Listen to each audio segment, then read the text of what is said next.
여호수아 다치는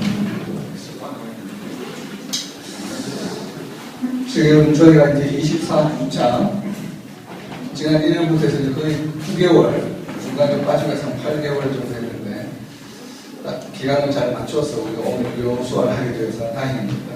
이번 주말에 주목사님 모시면 쭉 이제 성경 정도로 하게 될 텐데 오늘이 사실 구약의 거의 시가서를 빼고는 마지막 시간이죠. 이제 저희가 역사적인 어떤 흐름에 의해서 열왕기부터 해서 거의 다 끝났죠. 끝나고 오늘 마지막 이제 여호수아, 물론 이제 다음에 역대사 하나가 남았지만 언제 아담부터 포로 귀한 때까지 한번 다시 정리하는 의미니까 실질적으로 시가서를 빼고는 지금 구약을 이제 오늘 마지막으로 거의 다 하게 됩니다. 그래서 참으로 시기적절하게 잘 맞았는데요. 그래서 이제 지난주 저희가 이제 그 구약을 하면서 예전에 공부했던 이제 90일 성경 통도 그걸 황집사님한테 보여드렸더니 한 일주일 보고 있으니까 숨이 확 막힌다고 이렇게 내용이 너무 많아서 사실 굉장히 방대한 분량이기 때문에 이번에 오셔서 글쎄 제 욕심 같아서 최소한 20시간 정도는 하셔도 그 10분에 또 말씀을 못 하실 것 같은데 하여튼 최대한 시간을 많이 해서 한번 하시는 게 좋을 것 같아요. 그래서 여러분들도 이번 주에 보시면서 예전에 우리 성경통도 90일 성경통 사신 분들 쭉 있잖아요. 보시면서 내용이 좀 많긴 하지만 보통 한 50일까지 읽으시다가 그만두셨나요? 아니면 30일? 하여튼 그 90일이 잘 안 되죠. 내용이 분량이 많기 때문에 일단 한번 전체를 한번 예습을 한번 쭉 해보시고 이 짧은 시간에 하셔야 되니까 그렇지 않으면 좀 그 효과가 감당될 수 있어요. 그래서 황 집사님 오셔서 제가 그 90일 성경 통독을 하면서 요약 정리해놓은 게 있습니다. 요약 정리해놓은 게 요약 정리해놓은 거 오늘 가서 제가 우리 홈페이지 올려놓을 테니까 죄송할 때 이번 주말 토요일 오시기 전까지는 그 요약 정리한 그 시간 한번 쭉 읽어보시면 전체 흐름 이제 그 90일 성경 통독 책이 어떻게 되어 있는지 전체 구조가 이제 좀 잡히시면서 이제 강의를 들으시면 또 새로운 이제 버전으로 된 강의를 들으시면 좋을 것 같아요. 그래서 한번 보시고. 근데 그 요약본 자체가 380페이지라.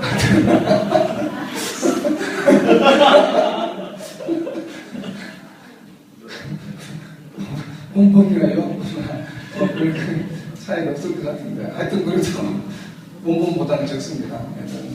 약간 18개월, 거의 한 1년 반에 걸쳐서 정리한 노트인데 한번 보시고. 하여튼 보기는 편하게 해놨어요. 그래서 보시고.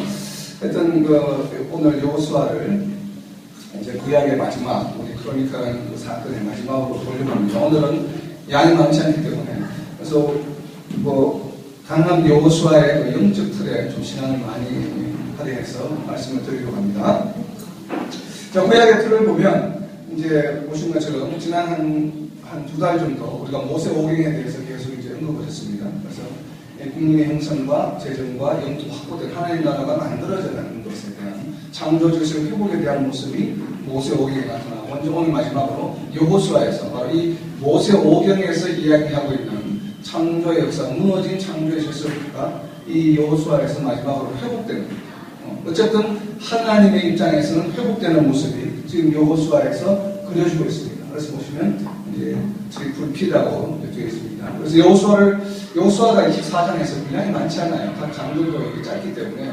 근데 여호수아를 보통 우리가 생각하면 가나안 정복의 역사, 그리고 이제 가나안 정복에 대한 그리고 기업의 분배라고 이제 많이들 강행하시고 포커스가 그렇게 맞춰져 있죠.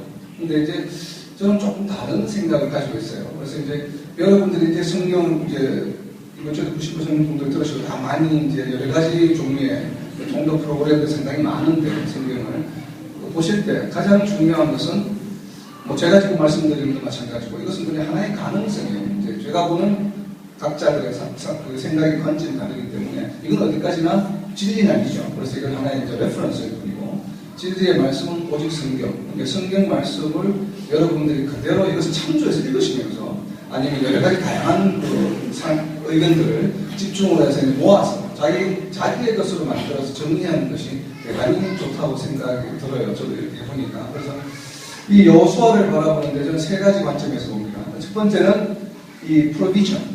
그러니까 지금 하나님께서 창세기 15장 18절에서 말씀하신 약속의 땅을 정복해 나가는 과정을 지금 여호수아에서 담고 있는데 그 부분이 저는 이 여호수아에서 가장 중요한 부분이라고 개인적으로 생각을 합니다. 그래서 그 부분이 있고 그리고 이제 통상적으로 지금까지 여호수아를 강의할 때 가장 많이 이제 초점을 맞추고 있는 약속의 땅에 대한 정복과 기업 배분에 대한 분배에 대한 내용이 있고 그리고 마지막 부분에 보면 여호수아에 이 여호수아서를 쓰게 된 목적이 몇 장에 걸쳐서 이렇게 나옵니다. 그래서 이러한 이 목적이 바로 이제 앞으로 가나안 땅을 정복하고 나서 하나님 나라의 백성들이 어떻게 살아가야 됩니까? 그 메시지가 오늘날 우리에게도 적용이 된다.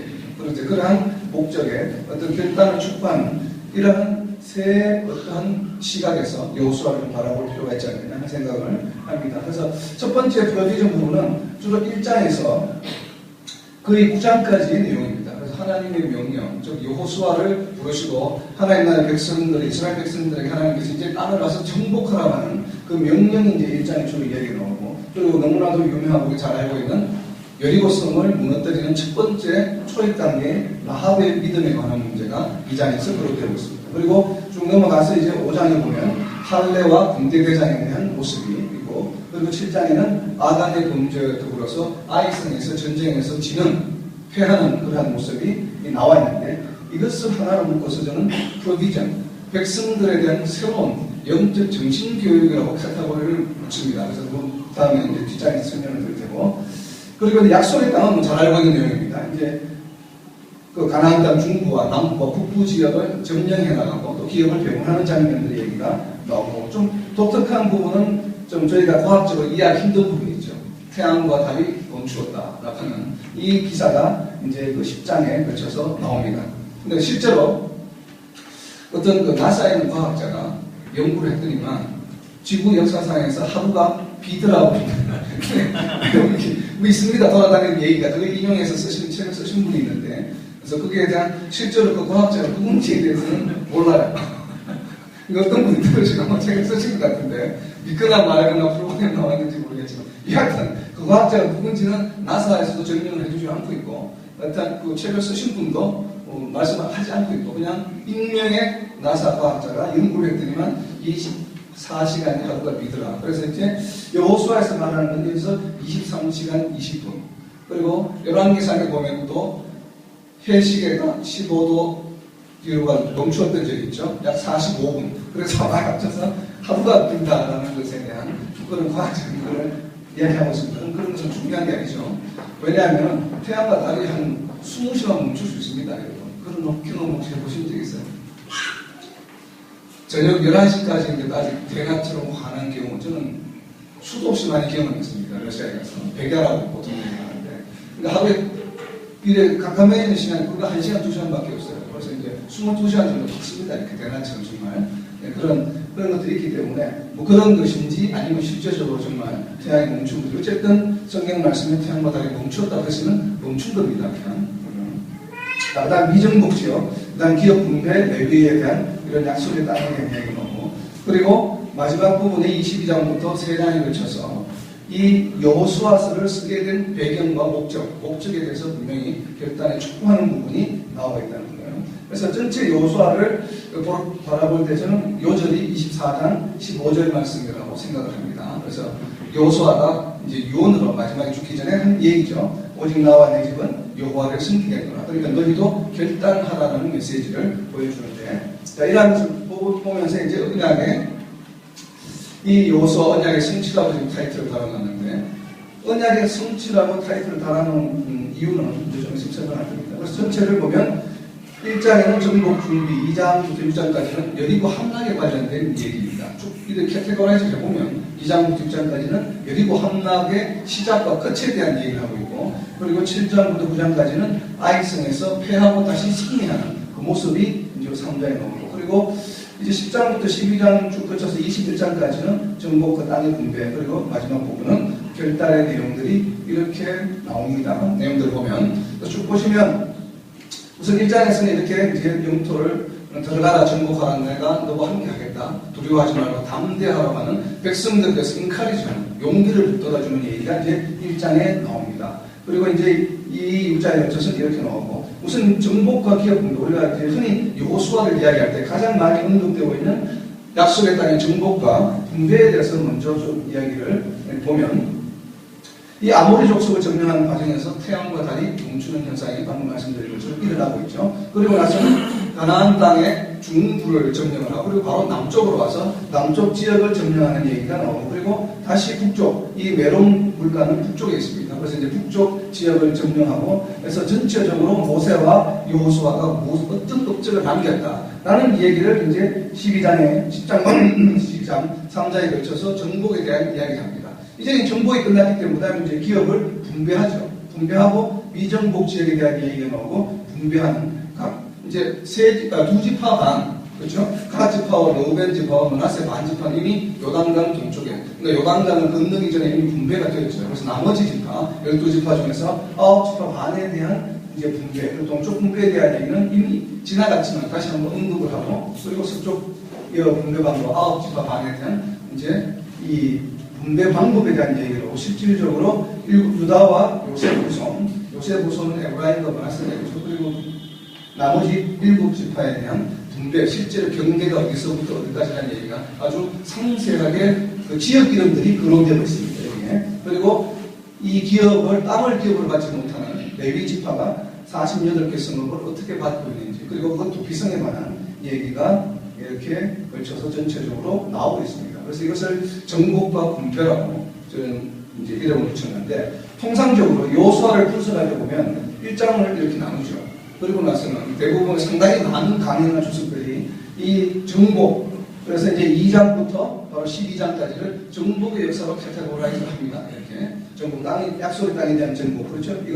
이것도 이제 정복에 관한 얘기고, 이것도 정복에 관한 얘기를 나누고, 그리고 다시 기업 분배를 이렇게 한 그룹으로 묶어서 나누고, 그리고 마지막 부분에서 거의 대부분 4그룹 내지는 5그룹으로 많이 강연하고 나눕니다. 근데 오늘 제가 나눈 부분은 좀 다르죠. 이렇게 해서 이제 보면은 이 정복과 분배라고 하는 한 부분과 그리고 마지막에 있는 결단이라고 하는 하나의 부분. 그래서 마지막 24장에는 세계 뭐냐. 지난주 신명기에서는 그 모압 평야에서 모압 언약이라고 하는 표현을 쓰는데 실질적으로 여기서는 이제 세계면에서 여호수아가 다시 한번 백성들에게 마지막에 죽기 전에 너희가 율법을 지켜 행하면 잘 되고 그렇지 않으면 벌을 받을 것이라고 하는 세계 언약을 24장 14절에서 25절까지 다시 한 번 더 이야기하고 있습니다. 그래서 저는 이제 결단에 관련된 부분. 그래서 여기 결단 부분에 보면 좀 갑자기 좀 생뚱맞은 이야기가 24장에 걸쳐서 쭉 이게 좀 논리적으로 얘기가 흐름으로 가다가 생뚱맞게 이 얘기가 갑자기 나옵니다. 22장을 읽다 보면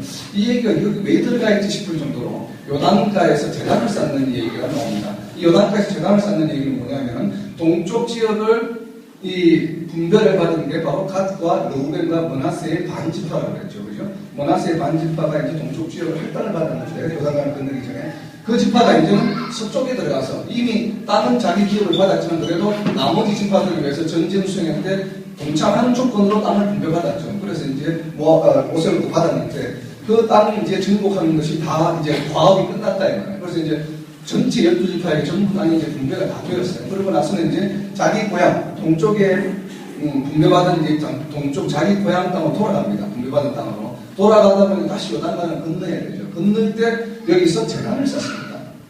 그래서 이 제단을 쌓는데 나머지 9지파 많이 이 서쪽 지방에 있는 그 지파 여호수아가 이 제단을 쌓는 것을 보고 이제 장로들이 오해를 합니다. 얘네들이 여호와가 다른 또 우상에게 분명히 실로에 있는 여호와의 성막에 있는 하나님께 와서 분명히 예배를 제단을 드리라고 지난주에 신명기 때 이야기했죠. 센트럴라이즈 된 너희가 항상 하나님께 뭔가를 바칠 때에는 거기에 정해놓은 성막이 있는 곳에 하라고 그랬는데 얘네들 성막을 떠나서 동쪽으로 돌아가다가 갑자기 요단강에서 제단을 쌓았어요. 그런데 이게 하나님의 율법을 어겼다고 오해를 합니다. 그래서 공격을 해서 이제 이 세 지파하고 전쟁을 하려고 몰려오는데 그 과정에서 이제 오해가 풀리죠. 그래서 이제 이 두 지파만이 제단을 쌓은 이유는 그겁니다. 제사를 지내기 위해서 제단을 쌓은 것이 아니라 우리가 지금 두 지파는 요단강 동쪽으로 가잖아요. 요단강을 건너서. 그래서 만약에 많은 세월이 흘러서 100년, 200년 후에 혹시나 하나님께서 약속하신 땅은 요단강 서쪽에서 이쪽에 가나안 땅 지역인데 자기는 그 가나안 땅 지역이 아닌 지금 또 요단강 동쪽에 살다 보면 세대가 바뀌고 이러다 보면 혹시나 자기네들이 하나님 나라의 백성으로 인정받지 못할까봐 우리가 지금 이미 모세로부터 기업을 받았기 때문에 이제 과업을 다 끝내고 우리가 가지만 우리는 여전히 하나님 나라의 백성이라는 의미로 재단을 쌓은 거예요. 그래서 이제 오해가 풀립니다. 그래서 이제 오히려 더 온 백성이 기뻐했다라고 이제 그런 얘기를 하는데 바로 그 얘기가 22장에 나옵니다. 그래서 이 얘기가 왜 전체 여호수아가 쭉 이렇게 정복과 기업 분배 그리고 마지막에 이제 유명한 여호수아 당군 유언을 하기 전에 이 얘기가 중간에 들어가 있을까? 그러니까 하나님 나라의 백성으로서의 어떤 정체성을 확실하게 다시 한번 보여주는 에피소드라는 생각이 듭니다. 그래서 이 부분을 22장을 이 결단의 부분에 좀 포함을 시켜 놓은 것이에요. 그래서 우리가 지난 한 8개월 동안 이 성경 공부를 쭉 해오면서 느꼈던 점들이 있죠. 그래서 이제 열왕기 상하 같으면 열왕기 상하는 왕들의 얘기가 아니죠. 그죠? 예레미야가 이 선조 왕들에 대한 잘못된 점들만 부각을 시키면서 다가오는 국세들에게 동일한 죄를 반복하지 않게 하면 어떻게 보면 자문과 같은 거죠. 어떻게 훈계하는 그리고 또 교훈한 그러한 얘기가 바로 열왕기 상하라는 거죠. 왕들의 얘기가 아니라 창세기도 마찬가지죠. 12장부터 50장까지 얘기는 족장들의 얘기가 아니라 언약이 주어지고 그 언약이 어떻게 성취되어 가는가에 대한 과정을 그리는 것이 바로 12장부터 50장까지라는 우리가 이해를 한 것처럼 이 여호수아도 마찬가지라는 여호수아도 이것이 단순히 약속의 땅을 정복하고 배분하는 이야기는 아니라는 거예요. 물론 그 얘기가 포함되어 있지만 궁극적으로 이 여호수아 얘기는 바로 여기 보면 이제 언약의 성취라고 되어 있는데 이 굉장히 우리에게 오늘날에도 시사하는 바가 상당히 많이 있어요. 여호수아가 간단하면서도 그 부분이 이 앞부분에 몰려있고 그래서 이것을 하나의 그룹으로 지금 이렇게 묶어놓은 것입니다. 보면 그래서 이제 이 앞에 묶어놓은 이 부분을 보면 우선 1장부터 9장까지 내용을 우리가 이 여호수아를 지금 이렇게 지금 여기서 이야기하는 것은 이제 구조적으로 지금 챕터별로 이렇게 구분을 해놨는데 이걸 조금 스피리추얼하게 영적 틀을 한번 보면 여호수아의 영적 틀이라고 해서 이름을 붙여서 봅니다. 방금 이야기한 거 앞부분 1장부터 9장까지 얘기 보면 여리고와 그리고 아이 성에 관한 얘기 그리고 율법과 조약에 대한 이 세 가지 토픽이 지금 1장부터 9장까지 이야기가 되고 있어요. 그래서 이 1장 여리고에 보면 여러분 성경을 보시면 여호수아 2장에 바로 정탐을 하는 얘기가 나옵니다. 그죠? 이 여리고성에 대한 정탐 그리고 기생 라합에 대한 얘기가 나오고 그리고 나서 이제 드디어 결단을 하고 요단강을 건너갑니다. 그래서 요단 도하에 대한 얘기가 나오고 그리고 할례에 대한 이야기가 나옵니다. 자 이렇게 그리고 이제 5장 마지막 부분은 군대 대장이라고 하는 상징적인 인물을 여호수아가 만나게 됩니다. 그리고 나서 이제 여리고성을 점령하고 무너뜨리게 되는데 자 이 토픽을 잘 보면 키워드 5개 지금 1장부터 이제 9장까지 얘기 중 특별히 앞부분 1장부터 5장까지는 여리고에 관한 얘기인데 여리고에 관한 키워드를 보면 정탐과 라합과 요단도와 그리고 할례와 군대 대장이라는 얘기를 딱 적어놓고 이렇게 가만히 쳐다보다 보면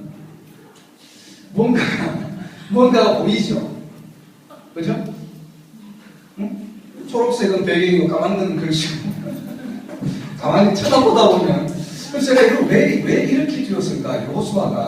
왜 여호수아가 제가 여호수아를 1장부터 좀 읽다 보면 1장이 지나고 2장이 지나가면서 이상한 것이 자꾸 발견이 되기 시작했어요. 그러면서 이제 3장에 가면서 또 이상한 이게 왜 이러지 하다가 4장 중간에 정말 이상하네. 그러다 그러면 5장에 이게 나오겠구나 했는데 나오더라고요. 보니까 그렇죠? 지금까지 좀 하다 보니까 이게 나오더라 이 말이에요. 처음에 왜 이야기를 하고 있지 갑자기 했는데 2장에 나오고 3장에 나오고 4장에 나오고 그러면 빠져있는 이야기는 5장에 나오겠구만 하고 딱 보니까 5장에 나오더라 이 말이에요. 그래서 이것을 이제 지금 보는데 그것을 하기 위해서 우리가 지금 광야 40년 생활을 마치고 마지막 40년째 할 때죠. 마지막 40년 1월 달에 다시 가데스 바네아로 모든 이스라엘 백성들이 왔죠. 와서 이제 했던 그 부분 이 요단 도하를 봐야 됩니다. 자, 여기가 이제 가데스 바네아죠. 그리고 여기 이제 아모리 산지길이라고 이제 말씀을 드렸던데, 여기 이제 홍해 길이고, 아모리 산지, 여기가 이제 가데스 바네아, 여기가 애국 강이죠. 그래서 하나님께서 약속하셨던 창세기 15장에서 약속하셨던 애국 강에서부터 유브라데스 강까지 바로 경계가 여기죠. 여기 연결하면 아모리 산지길에서 홍해 끝에서부터 바로 이 지중해까지 바로 이 애국 강을 가로지르는 직선, 여기서부터 오른쪽으로 유브라데스 강까지가 창세기 15장에서 약속하신 하나님께서 말씀하신 약속의 땅이 되는 거예요. 그래서 항상 이 경계가 됐던 애국강과 아모리 산지길이 만나는 지점이 바로 어디였어요? 여기가 가데스 바네아죠. 그래서 두 번이나 출애굽 때 첫 해에도 가데스 바네아에 모여서 1차 정탐에 따라 실패하고 38년 반 동안 광야 생활을 세이산에서 하게 되죠. 하고 나서 다시 왔습니다. 여기 그죠? 다시 가데스 바네아에 와서 어떻게 됐어요? 미디안이 1월달에 죽죠. 그리고 5월 1일날 누가 죽습니까? 아론이 죽죠. 그리고 11월 1일날 이제 모세가 죽게 되고 여호수아가 이제 받아서 요단강을 건너게 되는데, 자 여기서 이상한 것이 이제 보여야죠. 왜?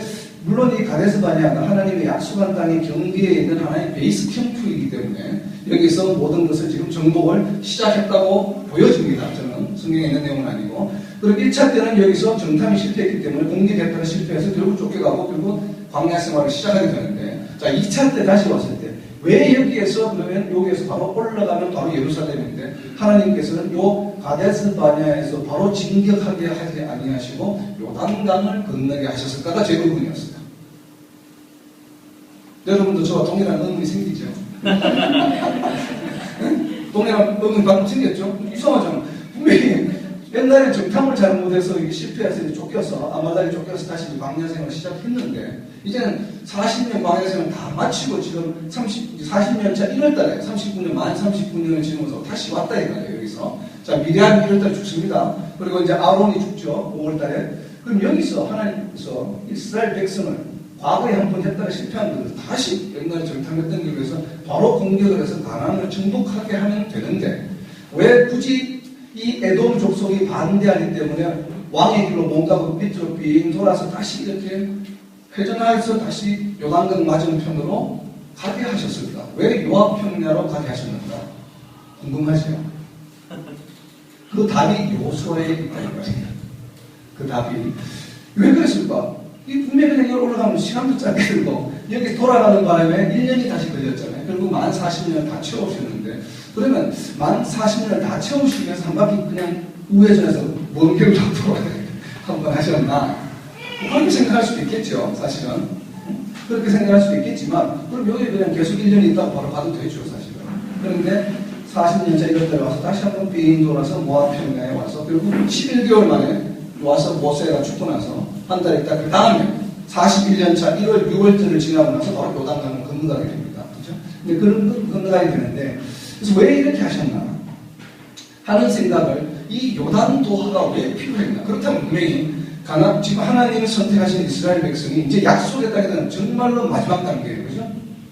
애굽 400년의 종생활을 통해서 창세기 15장 6절에서 약속하셨던 하늘의 별과 같이 많게 해주겠다는 언약은 이미 출애굽하는 순간에 성취가 되었습니다. 이제 남아있는 것은 15장 18절에 있는 애굽 강에서부터 유발대까지 그 땅을 너희에게 주겠다고 하는 마지막 이제 언약의 성취가 남아있는데 이 언약의 성취를 이루기 위해서 이제 정말로 마지막 단계예요. 이제 넘어가기만 하면 된다. 그 전에 하나님께서는 지금까지 아브라함을 선택한 이후로부터 지금 요단강을 건너기 직전까지 무언가를 회복시킬 필요성이 있으셨어요. 뭘 회복시켰습니까? 지금 우리가 모세오경을 쭉 읽다 보면 그죠? 가인이 제사를 잘못 지낸 것을 누구에 의해서 회복이 됐다고요? 아브라함의 아들인 이삭에 의해서 농사를 100배가 되게 했다. 그래서 창세기에 모세오경에 나오는 농사꾼 가인이 한 사람 더 있었죠.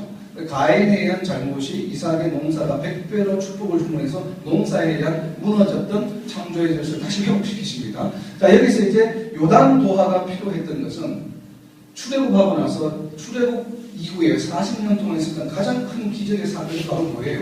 홍해의 사건이에요. 그죠? 홍해의 사건, 애국분이 따라오는 것을 전부 수장시켜버린 홍해의 사건이 하나님의 능력을 보여주신 것이고 여호와가 하나님이심을 보여준 가장 큰 사건에도 불구하고 홍해의 사건을 겪고 나서 1년도 채 되지 않아서 가데스 바네아에 다시 왔을 때 정탐할 때 어떻게 했습니까? 하나님을 신뢰하지 못했어요. 홍해의 사건이 무용지물이 되었다 이 말이에요. 그것이. 자, 홍해 사건이 무용지물이 되었어요. 이것을 다시 회복시킬 필요성이 있다고 저는 생각합니다. 그래서 그냥 바로 산으로 가까운 거리를 가지 않고 강을 건너야 되겠는데 다시 무리하게 홍해를 건너기보다는 이왕이면 가나안 땅에 가까운 조그만 강이라도 건너자. 요단 도하를 했다. 그래서 여러분들 여호수아 읽을 때 잘 보세요. 여호수아 읽을 때 이 장면, 지금 이 요단 도하를 하는 그 장면에 가서 여호수아 읽다 보면, 자, 40년 광야 생활하면서 이스라엘 백성이 행진하는 모습을 민수기한테 했죠. 언약궤를 앞세우고, 그죠? 그리고 모세와 아론의 자손들이 갔고, 그리고 이렇게 이제 동쪽에 있는 지파부터 동남서북으로 해서 가면서 중간에, 가장 중간에 성문학과 성기구 이런 물들을, 성문학과 그 재단을 가면서 일렬로 행대해서 갔지 않습니까? 그러한 모습으로 가는데, 이 언약궤를 메고 가는 아론의 후손들, 제사장들이 요단강에 발을 닿자마자 요단강이 갈라지고 마르는 그러한 역사가 일어납니다. 그죠? 그러한 모습을 보면 마치 홍해가 갈라지는 것 같은 모습이 보입니다. 그리고 요단강을 건너가다가 중간에 서서 거기서 뭐예요? 기념돌을 이제 죽게 되고 그것을 다시 길가에 가서 기념비를 세우는, 그러니까 요단강을 걷는 기념비를 세우라고 합니다. 그런 부분이 홍해를 건너고 나서 하나님께서 뭐라고 하셨죠? 건너고 나서 기념재단을 거기도 쌓았죠. 그런 것처럼 홍해를 건너는 모습과 비록 강의 사이즈는 작지만 완전히 동일한 모습이 보여집니다. 물론 쫓아오는 애국 사람들은 없지만 이 요단강을 건너는 모습을 보면 마치 홍해를 건너가는 듯한 모습을 보여주십니다. 그래서 이 약속의 땅을 정복하러 들어가기 전에 이 홍해의 회복이 필요하셨다라고 저는 이제 생각을 하는 거죠. 자, 그러면 정탐을 왜 하는가? 이게 또 두 번째 숙제였어요. 정탐을 왜 하는가? 왜 했을까요? 자, 이 정탐을 왜 했을까에 대한 의문이 왜 생겼냐면, 여러분 나중에 여호수아 읽다 보면 여리고성이 무너지는 그 전쟁 장면을 보면 전혀 정탐이 필요 없어요. 그죠? 또 일렬로 행진합니다. 언약궤를 앞세우고 그냥 일주일 동안 하루에 그냥 한 바퀴 돌아요. 뭐 전쟁도 안 해. 그냥 돌기만 해요. 이렇게 돌다. 마지막 7일째에 동시에 7바퀴를 돌 때 그냥 나팔을 불면 여리고성이 무너졌다는 말이에요. 뭘 정탐했죠? 그러면 7바퀴째 돌 때 나팔을 확 불면 어디가 잘 무너질까? 그거 정탐했나요? 응? 여리고성을 왜 정탐했습니까? 여리고성을 정탐했다는 얘기는, 그럼 여리고성이 이렇게 있으면 어디가 가장 공격하기가 좋을까? 아니면 적군이 어디가 가장 약할까? 취약할까? 적군의 정세는, 군세는 어느 정도 될까? 전쟁을 이기기 위해서 정탐을 하는 것이지, 왜 여리고성 공격을 앞두고 정탐을 했는데 이 정탐한 내용과 실제로 나중에 여리고성이 함락되는 장면은 전혀 관계가 없어요. 여기서 의문점이 생겼대요. 그러면 여러분도 저와 동일하게 이제 의문이 생기죠. 왜 정탐을 쓸데없이 하지? 분명히 가데스 바네아에서 정탐하다가 실패했는데 한번 왜 또 정탐을 시켰을까? 라고 하는 의문이 자꾸 생기기 시작한다. 그럼 동일한 맥락에서 봅니다. 홍해를 회복했듯이 가데스 바네아에서 1차 정탐을 실패했기 때문에 이 정탐에 대한 회복도 필요하다라고 보는 거죠. 이제 약속의 땅을 정복하기 전에. 그래서 이때 정탐을 하는데 가데스 바네아에 정탐할 때는 12명을 보냈습니다. 지파 이렇게 보죠. 그런데 여기는 몇 명을 보내요? 2명을 보내죠. 왜요? 또 궁금하죠? 왜 2명을 보내지? 보통 통상적으로 지파별로 다 보내야 되는데 이렇게 12명 모든 이스라엘이 하는 거 다 지파별로 뽑아서 기업도 분별하지 왜 2명만 보냈느냐 이 말이에요. 그죠? 가데스 바네아에서 12명을 보냈을 때 부정적으로 말하는 사람이 10명, 긍정적으로 말하는 사람이 2명이에요. 그죠? 그럼 언뜻 들으면 이 2명은 보나 안 보나 분명히 유다 지파와 에브라임 지파에서 뽑았겠구나 라는 생각이 탁 들더라 이 말이죠. 그런데 성경에 그런 증명이 된 구조를 아직 못 찾았기 때문에 여하튼 짐작으로 추정을 하던데 유다 지파와 에브라임 지파의 3명을 10을 뽑아서 보냈나 보다 여호수아가 뭐 그렇게 저는 추정을 합니다. 개인적으로. 나중에 혹시 성경을 읽으시다가 거기에 대한 증거 부정이 나오면 이메일 보내주세요. 저한테. 그래서 하여튼 라합이 결혼을 하는데 유다 지파라 하기 때문에 그죠? 그런 얘기는 있죠. 그런 학자들이 이야기하시는 말씀에 라합과 결혼한 사람이 그 두 정탐꾼 중에 한 명이라고 하는 얘기는 있습니다. 그게 성경 구조에 나오는지 안 나오는지 확인을 해봐야 되겠지만 그렇다면 결국 유다 지파죠. 한 사람은. 그래서 한 사람은 유다 지파의 가능성이 대단히 많고 다른 나머지 한 사람은 에브라임 지파의 가능성이 저는 있다고 봅니다. 어쨌든 이 두 명을 보내서 어떻게 돼요? 결국은 긍정적으로 우리가 충분히 공략할 수 있다고 하는 확신을 가지고 적당군이 돌아오는 장면이 바로 이 라합의 얘기에 있죠. 그렇죠? 그건 조금 이따 말씀을 드리고, 그 다음에 또 느닷없이 할례를 합니다. 할례를 언제 했죠? 이스라엘 전 민족이 창세기 17장에서 할례를 했죠. 아브라함에게 하나님께서 너희 이제 선택한 민족이다 하고 난 다음에 너희가 이제는 그 언약의 징표로 하나님 나라의 백성이라는 징표로 할례를 해가라 보니까 아브라함이 말떨어지기 무섭게 당일날 전체를 다 해버렸죠. 그죠? 근데 그때 몇 명이 안 됐어요. 분명히 아브라함이 아직 뭐 3, 40명 정도 있겠죠. 그런데 할례를 했는데 이때는 지금 200만 명이에요. 물론 200만 명 중에 여자는 빼면 남자 잠정만 70명, 60만 명이라고 했으니까. 그래서 지금 할례를 받지 않은 사람들은 누구라고요? 광야에서 태어난 사람들. 자, 지난번에 이야기했죠. 자, 신명기가 광야에서 태어난 2세대들에게 한 설교 말씀이 아니라고 했죠. 아니라고 했나요? 아, 구약 이야기 때문에. 자, 신명기는 우리가 신명기를 이야기할 때 상당히 많은 강연이나 주서적 설교를 보면 광야에서 태어난 이스라엘 민족이 2세대에 대한 설교라고 이야기합니다. 틀린 얘기죠. 그건 분명히. 근데 2세대는 맞지만 물론 뭐 틀린 얘기는 아니에요. 그 중에 듣던 사람들 중에 광야에서 태어난 2세대도 있으니까. 그러나 궁극적으로는 광야에서 태어난 2세대들에게 한 설교가 아니고 애굽에서 태어난 2세대들에게 한 설교죠. 왜요? 민수기 14장 29절에 보면 가나안 땅에 들어가지 못하는 사람들의 나이가 뭐예요? 1차 카운팅 했을 때, 그러니까 출애굽한 1년 차에 나이가 만 20세 이상인 사람들만 못 들어가요. 여호수아와 갈렙을 제외하고. 그러면 그때 1차 계수할 때 19살이었던 사람은 가나안 땅에 들어갑니까? 안 들어갑니까? 들어갈 수 있죠. 자, 그러고 나서 몇 년 흘렀어요? 38년 반이 흘렀어요. 그러면 그때 19살 했던 사람 지금 나이가 몇 살?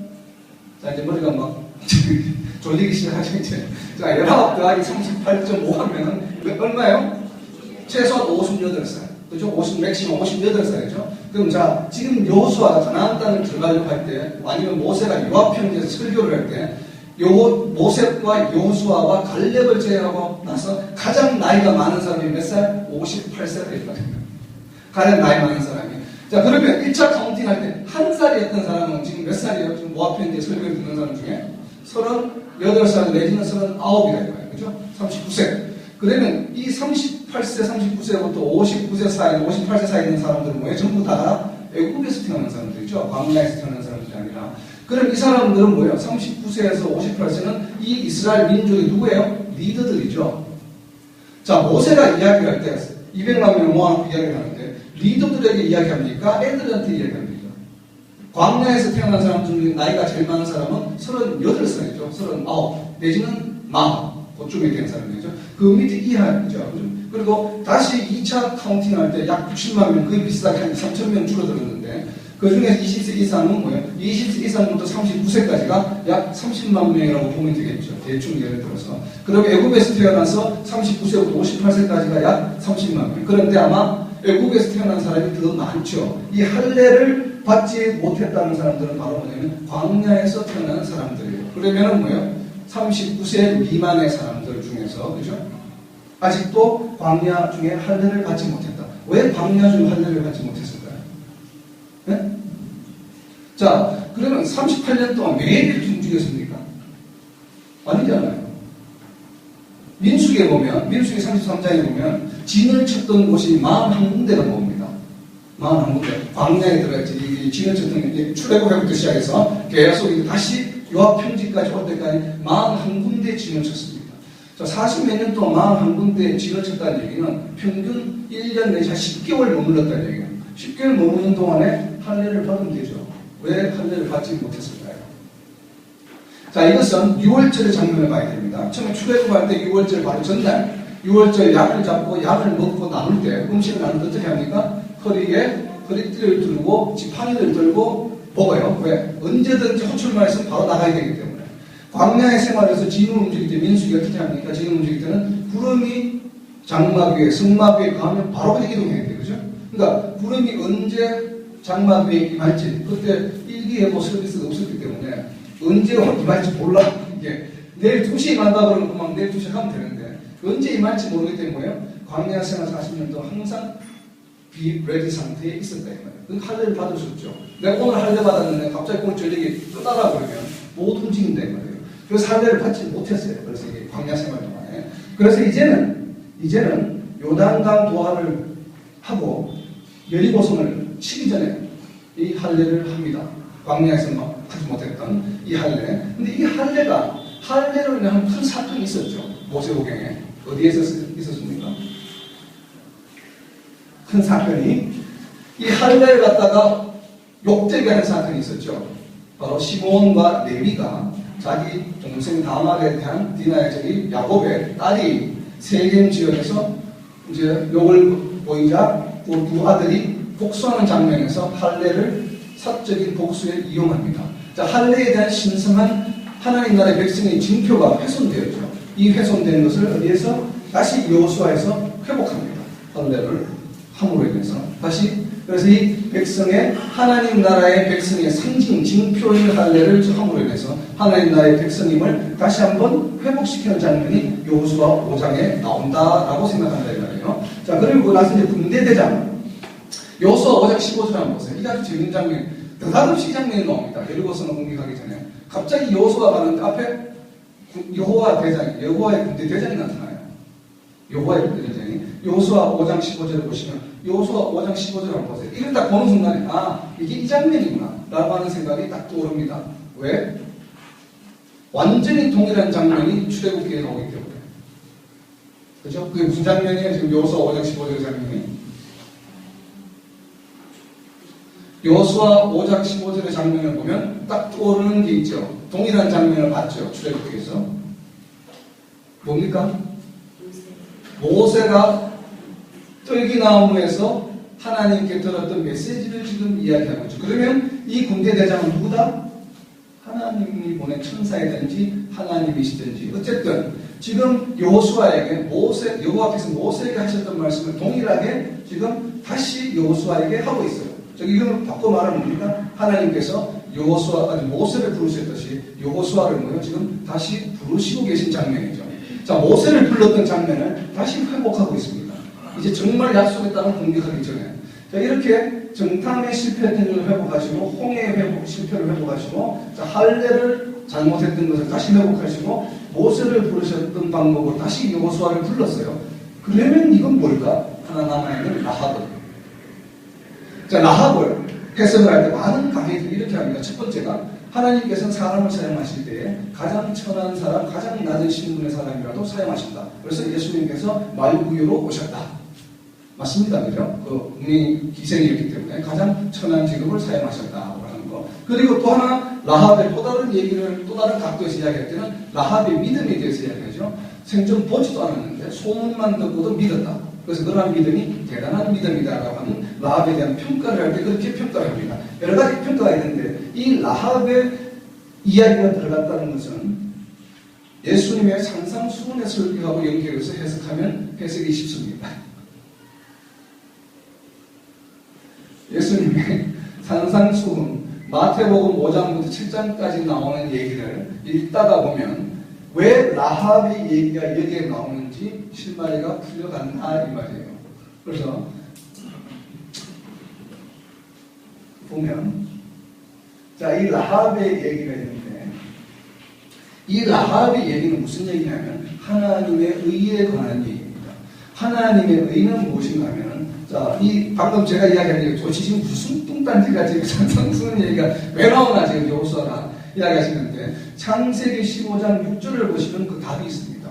자, 창세기 15장 6절을 보면 왜 이 얘기를 하는지 그게 답이 나와 있어요. 창세기 15장 6절 말이에요. 8절에 6절 말이에요. 창세기 15장 6절에 보면 이것이 왜 산상수훈의 얘기하고 연계가 되는지 나와 있죠. 창세기 15장 6절에 뭐라고 되어 있습니까? 아브라함이 여호와를 믿으니 여호와께서 이를 그의 의로 여기셨다. 우리가 하나님의 의를 이야기할 때 공의롭게 올바른 일, 헌법적으로 율법적으로 이를 의가 아니에요. 방금 뭐라고 되었습니까? 하나님께서 뭐라고 이야기하셨어요? 여호와가 하나님이심을 믿는 것을 의로 여기시는 거예요. 그죠? 자, 여호와가 하나님이심을 라합이 믿었죠. 그러니까 이것은 하나님의 의예요. 그죠? 자, 마태복음 6장 33절에 가면 너는 먼저 그의 나라와 그의 의를 구하라. 그의 의가 뭐예요? 너는 먼저 그의 나라와 여호와가 하나님이심을 믿어라. 그리고 나서 7장 7절에 가서 구하라 주실 것이요 두드려라 열릴 것이요 찾으라 찾을 것이라 하는 말씀을 하시는 거예요. 예수님께서 상당수 한번 설교하신 거잖아요. 자, 7장 7절 마태복음 7장 7절 말하는 기도하면 무엇이든 너희 얻을 수 있다고 하는 전제조건이 뭐예요? 바로 6장 33절에는 그의 나라와 여호와가 하나님이심을 믿는 믿음이 있을 때 그 믿음을 가지고 구하면 구해주고 찾으면 찾아주고 두드리면 열린다 이 말이에요. 그 의가 바로 뭐예요? 하나님이 여호와가 하나님이심을 믿는 믿음이래요. 라합이 보여준 사건은 자 이제 이 가나안 땅 정복이라고 하는 하나님께서 주신 사명이에요. 미션이라는 거예요. 이 미션을 달성하고 약속의 땅에 들어가서 이제는 안주해요. 40년 동안 광야 생활하고 400년 동안 노예 생활하고 광야 생활하고 이제는 뭐예요? 정말 젖과 꿀이 흐르는 나의 본토, 나의 약속의 땅으로 들어가야 되는데 내가 원하는 것을 얻어야 되는데 그거 하기 전에 뭘 해야 된다고요? 먼저 그의 나라와 그의 의를 구해야 된다 이 말이에요. 지금 이 라합은 하나님의 의, 여호와가 하나님이심을 고백하는 이 라합의 그 고백의 장면을 보고 두 정탐꾼이 감동하죠. 그래서 두 정탐꾼도 마찬가지로 라합의 집을 떠날 때 라합에게 약속합니다. 우리가 와서 이 여리고를 반드시 무너뜨릴 텐데 너는 너 가지고 모아놓고 뭐예요? 리본을 달아라 이런 얘기 하잖아요. 바로 그런 것처럼 정탐꾼들 자체도 확신이 있었어요. 뭘 보고? 라합의 믿음을 보고 라합의 고백을 보고 라합의 고백을 들으면 여호와가 하면 우리가 다 간장이 녹아내린다. 그러니까 뭐 이게 오합지졸이다. 이 얘기를 라합으로부터 듣죠. 두 정탐꾼이. 그 두 정탐꾼이 거기에 대한 믿음에 대한 확신을 쓰는 장면이 이 2장을 읽다 보면 그렇게 느껴집니다. 이 정탐꾼이 라합에게 하는 얘기를 보면 라합에서 상당히 은혜를 많이 받았다라는 그런 얘기가 들 정도로 아주 과할 정도로 하나님에 대한 의지 믿음을 나타낸 장면이 라합과 두 정탐꾼의 바로 하나님의 의의 모습이 나타난다. 여호와가 하나님을 확실하게 믿는 장면이 이 라합과 두 정탐꾼의 모습이 바로 2장에 나타납니다. 바로 이것을 위해서 정탐이 필요했던 거죠. 하나님의 의를 세우기 위해서 정탐이 필요했다 이 말이에요.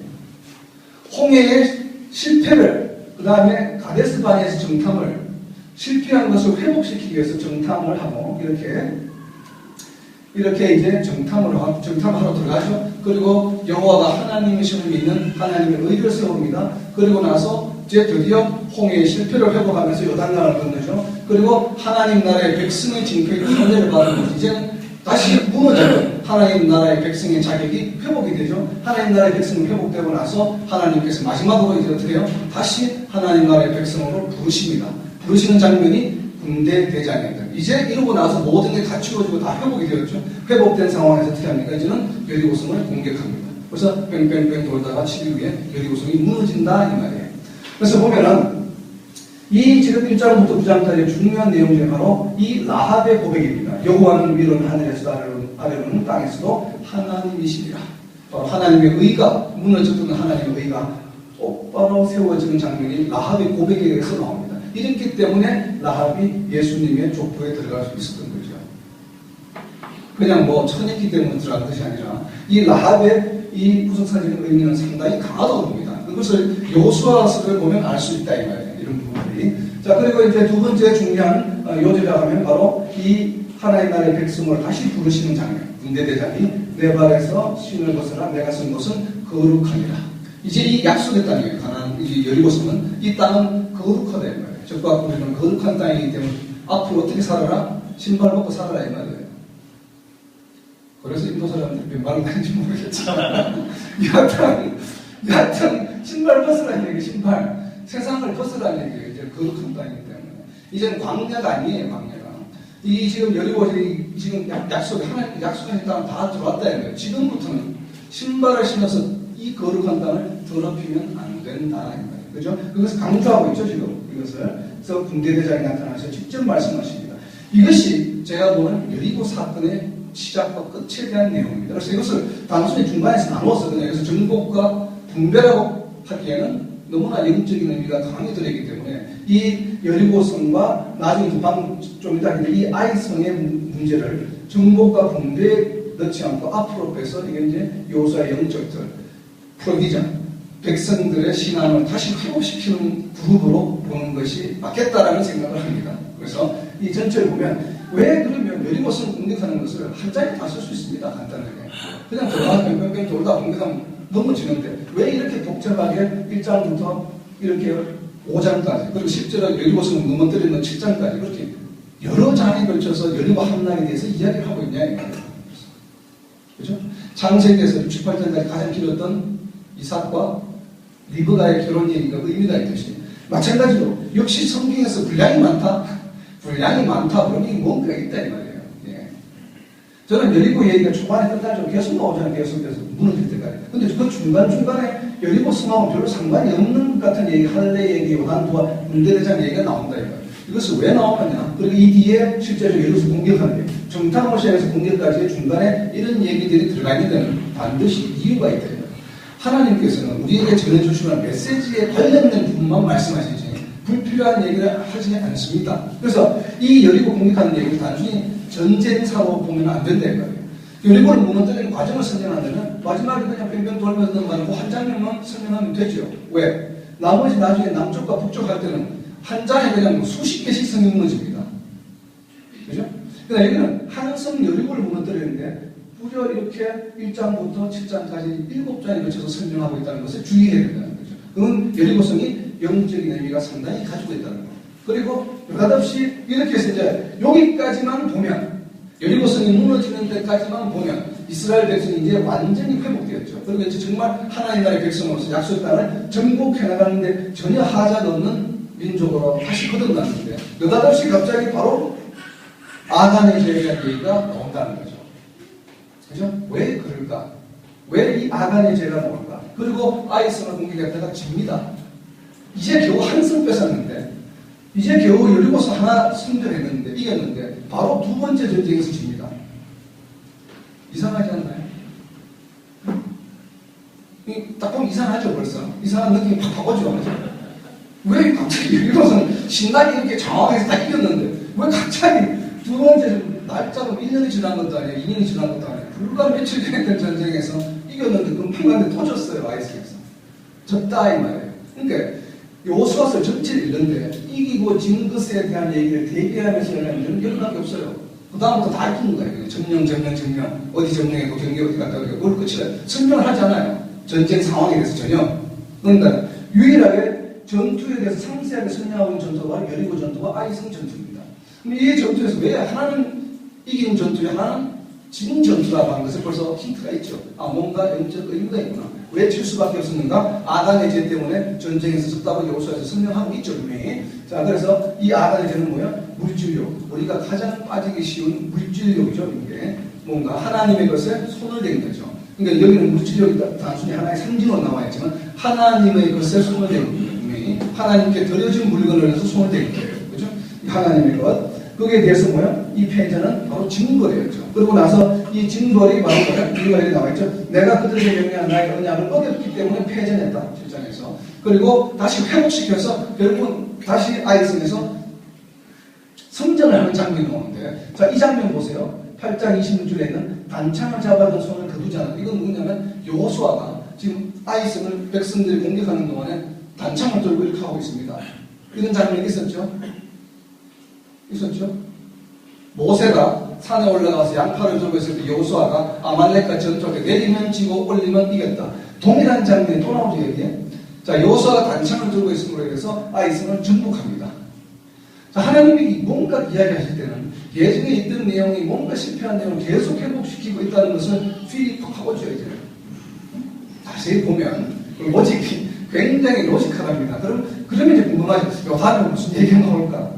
이거 하나씩 보다 보면. 자, 율법과 조약에 대한 얘기가 8장 9장에 나오는데 8장에는 율법을 선포하고 9장에서는 조약을 체결하는 기본적 속에 속았어. 멀리서 왔다는 게 속아서 조약을 체결하는 장면이 나오잖아요. 그죠?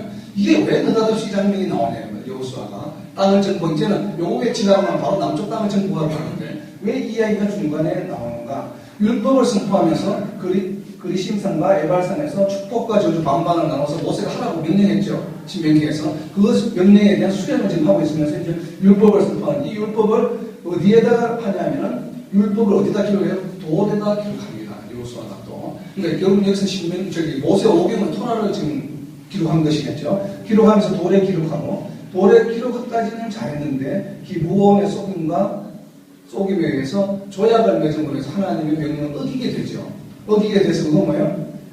어기게 된 장면이 여호수아 9장 14절을 보세요. 왜 이 기브온과 조약을 맺을 수밖에 없었는가에 대한 이유를 직접 설명하고 있습니다. 9장 14절을 보면 뭐라고 되냐면 여호와께 묻지 아니하고, 여호수아가 여호와께 묻지 아니하고 기브온하고 그냥 조약을 했습니다.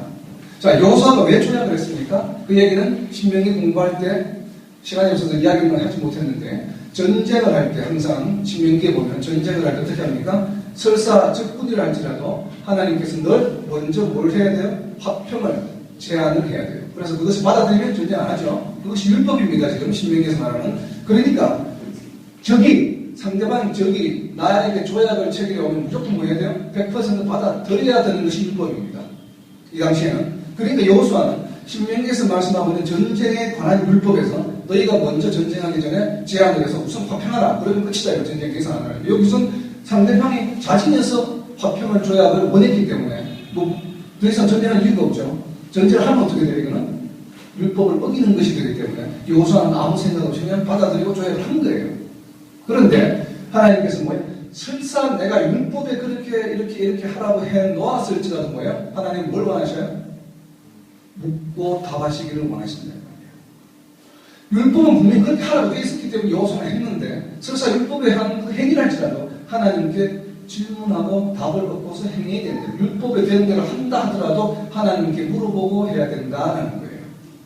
이것이 바로 뭡니까? 우리 성도들이 하나님과 동행하는 진리다, 이 말이에요. 원래 이걸 왜 빨간색으로 이렇게 해놓은 줄 알아요?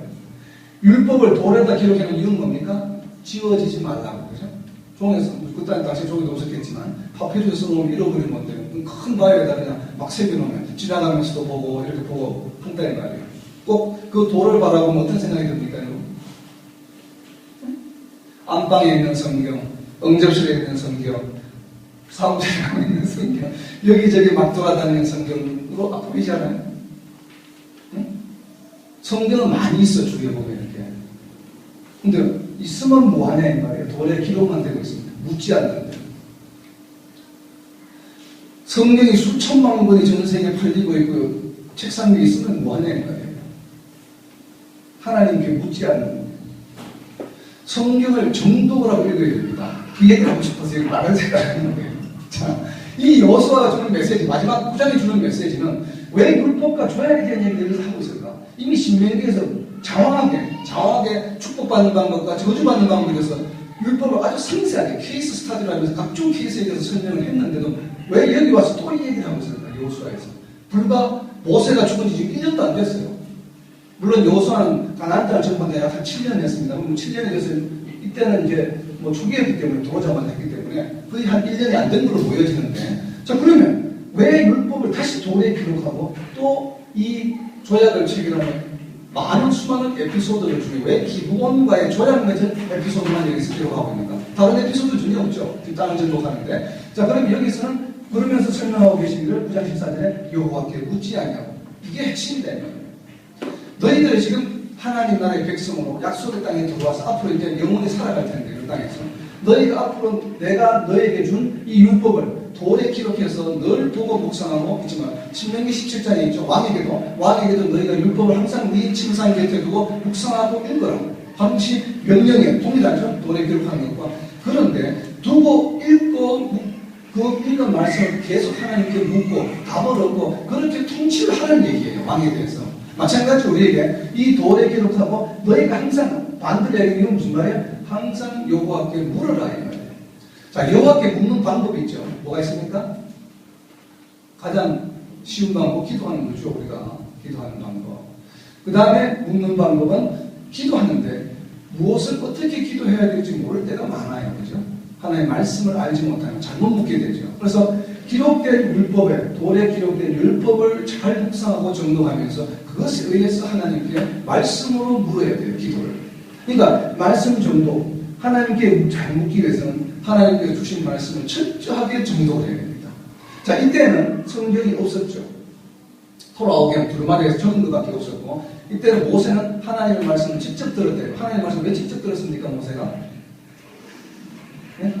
모세가 하나님께서 왜 모세에게 직접 말씀하셨을까요? 궁금하죠? 왜 직접 말씀하셨을까요? 성경이 없었으니까. 없잖아요. 보여줄게. 성경이 있어서 모세야 지금 읽어라 이것은 됐을 텐데 없으니까 하나님께 직접 말씀하신 거 아니에요. 받아 적어라. 그래서 받아 적은 것이 뭐예요? 56번 받아 적게 하신 것이 뭐라고? 레위기라고 그랬잖아요. 성경 66권 중에서 하나님 말씀을 직접 그대로 딕테이션한 받아 적은 것이 레위기이기 때문에 레위기가 가장 은혜롭고 귀중한 책이라고 말씀드리고 있어요. 하나님의 말씀을 그대로 받아 적기 때문에 그래요. 신약 성경은 그렇지 않죠. 하나님의 말씀 받아 적은 것이 아니죠. 성령의 감동으로 기록된 것이지만 레위기는 하나님의 말씀 부르신 것을 그대로 받아 적은 것이 레위기예요. 그죠? 56번 말씀하셨죠. 모세에게. 자, 그런 것처럼 이 기록된 두루마리에 기록된 것이 있고 오늘날 기록된 성경 하나님의 말씀이 여기 있기 때문에 더 이상 우리에게 하나님께서 직접 말씀하실 필요가 있다 없다? 없죠. 왜? 이게 지금 하나님의 말씀인데 56번을 말씀하시는 이렇게 있는데 이걸 보면 된다 이거예요. 그러니까 직접 우리가 귀로 들을 수 없는 음성의 역사가 지금 일어나지 않고 있는 이유가 바로 그렇게 있다고 우리는 생각한다 이거예요. 그렇죠?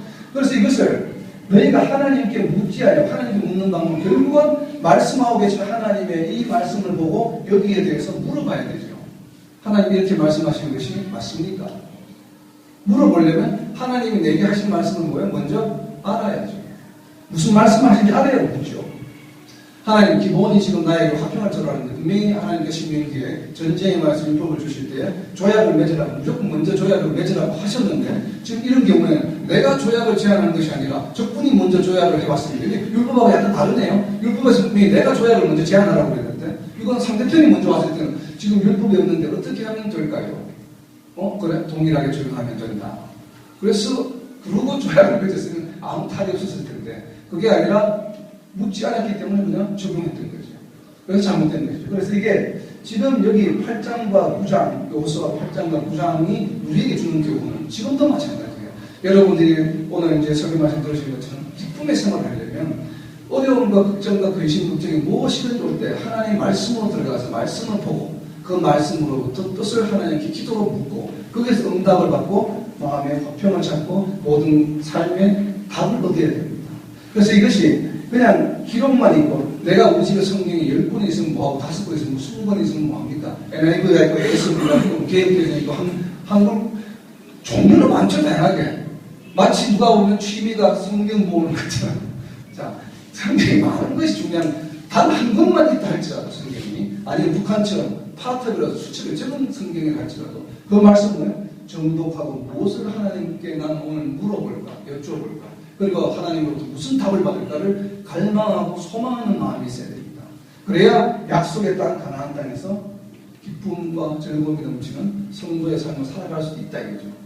이것이 바로 지금 이제 가나안 땅을 드디어 정복하기 시작하는데 앞으로 너희가 정복한 후에 그 땅에서 살아가야 할 너희 하나님 나라의 백성들이 너희가 나와 동행하면서 어떻게 살아갈 수 있는 원리를 이 여호수아서에서 말씀하고 있다 이 말이에요. 이것이 단순히 가나안 땅을 정복하고 분배하는 얘기로만 끝나서는 안 된다 이 얘기예요. 그 부분이 당연히 있지만 그러나 더 중요한 것은 바로 창조 질서의 회복이요.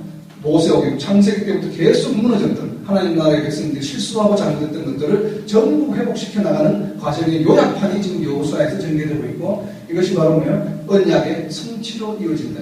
드디어 창세기 15장에서 한 언약이 다 성취가 되죠. 여호수아 21장 43절 한번 보세요. 여호수아 21장 43절. 이건 제 얘기가 아니고 하나님께서 이렇게 말씀하셨습니다. 이제는 언약이 다 성취되었다. 끝이에요. 언약은. 창세기 15장에 주는 하나님의 언약은 이미 여기서 성취로 끝입니다. 여호수아에서. 자, 이게 이제 문제인데 이 구절 상당히 지금 챌린지가 되는 구절이죠. 우리가 알고 있는 기본 상식으로는 하나님 나라 가나안 땅 정복이 미완성이 되었기 때문에 사사기로 계속 이어져서 쭉 와서 나중에 다윗 때에 이르러서 이것이 이제 하나님 언약이 성취되었다고 우리는 알고 있는데 그런데 지금 여호수아 21장 43절에 보면 뭐예요? 온 땅을 다하고 하나님 말씀하신 게 다 이루어졌다고 이야기해버립니다. 맞습니까? 자, 이걸 어떻게 이제 이것도 혹시 이건 도대체 무슨 의미일까?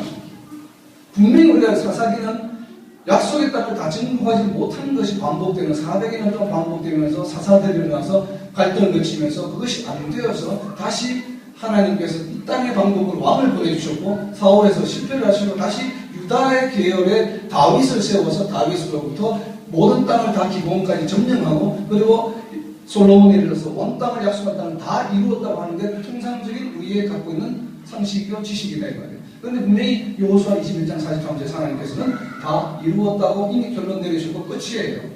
그럼 이후에 일어나는 일들은 뭡니까? 궁금하죠? 그러니까 여러분들이 이걸 묵상해 보셔야 됩니다. 그럼 기쁨과 즐거움이 넘치죠. 이것을 깨닫는 순간. 그죠? 이 돈 주고 살 수 없는 기쁨이 여러분 아무리 저 롯데 뭡니까? 틱톡 올랐다 내렸다 하는 거. 그거 타고 힘을 이렇게 봐야 30초지만. 이 여호수아 21장 43절에 왜 하나님께서 이렇게 말씀하셨을까? 이루셨다고. 이루신 게 맞습니다. 이루셨죠. 왜요? 하나님께서 분명히 창세기 15장 18절에서 애굽 땅에서 유브라데 땅까지 너희가 경계해줘. 내가 너희 땅을 줄 것이다 라고 약속하셨어요. 그렇죠? 내가 정복해 주겠다고 약속하신 적 없습니다. 이제 필리핀 오죠. 내가 정복, 이 대신에 내가 다 정복해서 다 쫓아내고 이렇게 약속하신 적 없어요. 이 땅을 너희 땅이야 라고 해주겠 하셨잖아요.